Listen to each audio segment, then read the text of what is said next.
So yesterday was quite the day for not just Nintendo news, but video game news.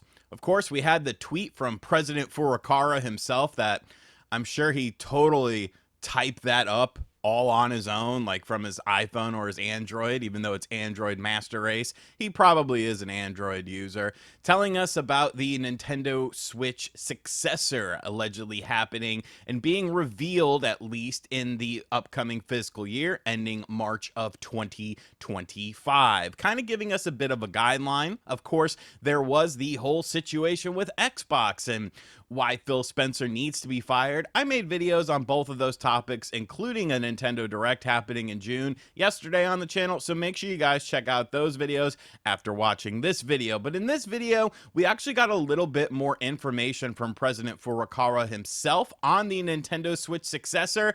And this is something I think is a lot bigger than people are making it out to be. And it really kind of shows the direction of this system and gives us quite an interesting look at what is going to be the successor to the Nintendo Switch. So if this is your first time on the channel, you know the drill. Hit the subscribe button. It takes a second. We're trying to hit 500K subs here. But let's take a look at what was said. So this is coming to us from David Gibson, who is someone that attends these meetings or gets information on these meetings when questions are asked. He's at all the Japanese events, and he usually provides this information before anyone else really does. So the tweet in question actually happened pretty early yesterday, but amidst all the hoopla of the actual tweet from President Furukawa that he totally sent himself, I'm telling you, this question was actually answered in the results call, which we haven't gotten the information from the results call at the time of the filming of this video as far as everything is concerned.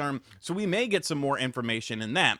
But he says in the report, in the results call, when asked if the next gen console was brand new or Furukawa answered, Switch next model is the appropriate way to describe it. So that says a lot because first off, we're talking about Nintendo here. And when you look at Nintendo and how they go from system to system, we really haven't had a one-to-one successor of a system since I would say, at least on the home console side of things, from the Super NES to the N64. You know, everything else has had something dramatically different. The N64 to GameCube, of course, going from cartridges to a mini disc based medium. The GameCube to the Nintendo Wii introducing motion controls to the Nintendo sphere of games and really tapping into a whole nother market. The Wii to the Wii U, I mean, maybe, because there was some of that motion control in there, but more games were sort of centered around the gamepad. And then, of course, the Wii U to the Nintendo Switch,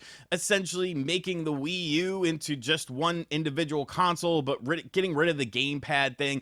Like, there are substantial differences, especially when you look at a company like PlayStation 1 through PlayStation 5. I mean, it's pretty much just been, okay, here's the new PlayStation. It's got a new controller. It's beefier. It's more powerful. You don't really see that as much with Nintendo. So to pretty much say that, hey, you know, this is continuing on the Nintendo Switch, it is the Switch next model is the appropriate way to describe it. I think that lends a lot of credence to a lot of the leaks and things that we've talked about on this channel, talking about things like DLSS upscaling, talking about things like the hybrid nature of the system remaining intact, talking about a better screen, a better output to your television at things like 4K resolution. And to me, that's perfect. Like, I had my doubts about Nintendo actually going that route because Nintendo's going to Nintendo a lot of times, but to go in a traditional model with this system, because I think that's really the biggest drawback of the Switch as we have it right now. It's not necessarily that people are tired of the hybrid model. I absolutely love it.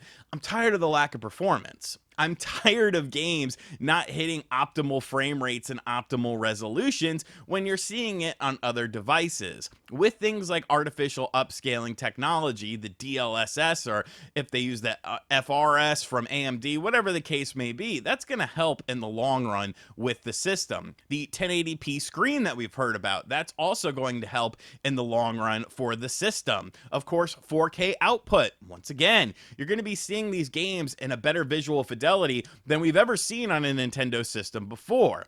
Now, before we get into the potential drawbacks of that, because I do think there is something that is to be concerned about this. I do want to briefly talk about the fact that if this is looking like the way it's going, then I do think that backwards compatibility has a very good chance. I was kind of 50-50 on it. I didn't think it was a foregone conclusion.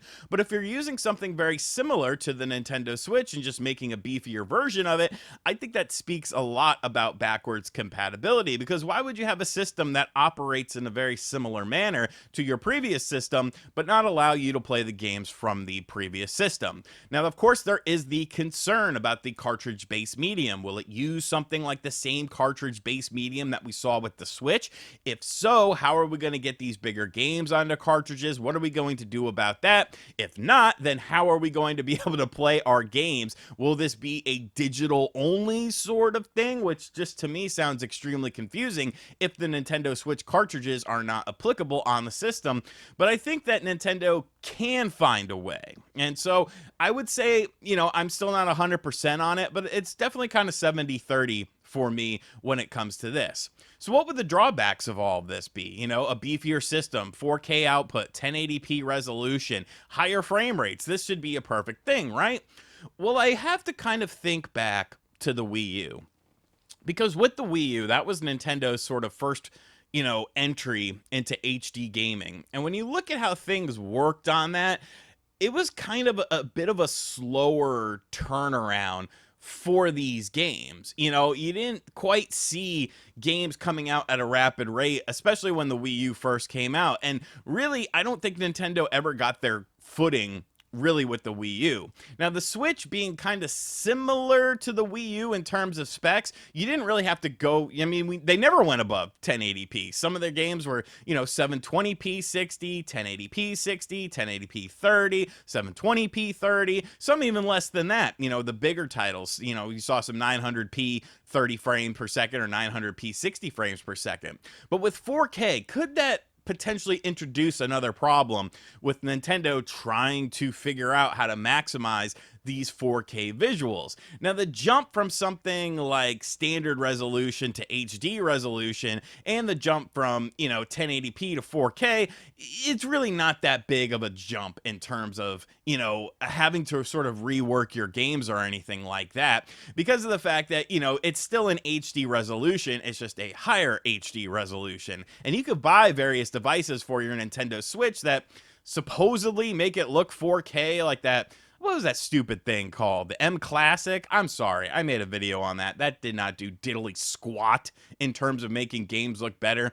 But I do wonder if that's something that Nintendo has in the back of their mind, because that was one of the rumors that we heard about the Nintendo Switch 2 being quote unquote delayed until, of course, next year, 2025, was that Nintendo wanted to make sure they had first party hard or software ready to launch alongside of the system. So I can't help but have that sort of thought in the back of my mind that, I don't know, maybe that plays a role into why the system was delayed, and maybe there is some sort of concern internally about, 4K visuals and doing stuff like that, how the games will stack up to third-party games in terms of visuals. But then again, Nintendo's never really cared about visuals. And although I do wish they would put a little bit more emphasis on it, style definitely sort of trumps, just like a super realistic thing for a lot of people. Super Mario Odyssey, I think, is a great looking game. I would love to see that game running at 4K, like upscaled and stuff like that, because that game to me is still like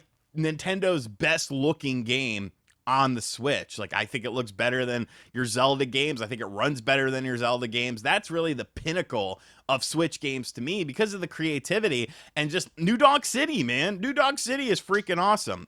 But I just wanted to share this information with you guys and kind of gauge where you stand with this. Are you surprised that Nintendo is seemingly keeping with the standard Nintendo Switch vision, a hybrid system with probably just some more bells and whistles? Were you one of the people that was hoping for them to kind of go back to the drawing board and maybe reinvent the wheel?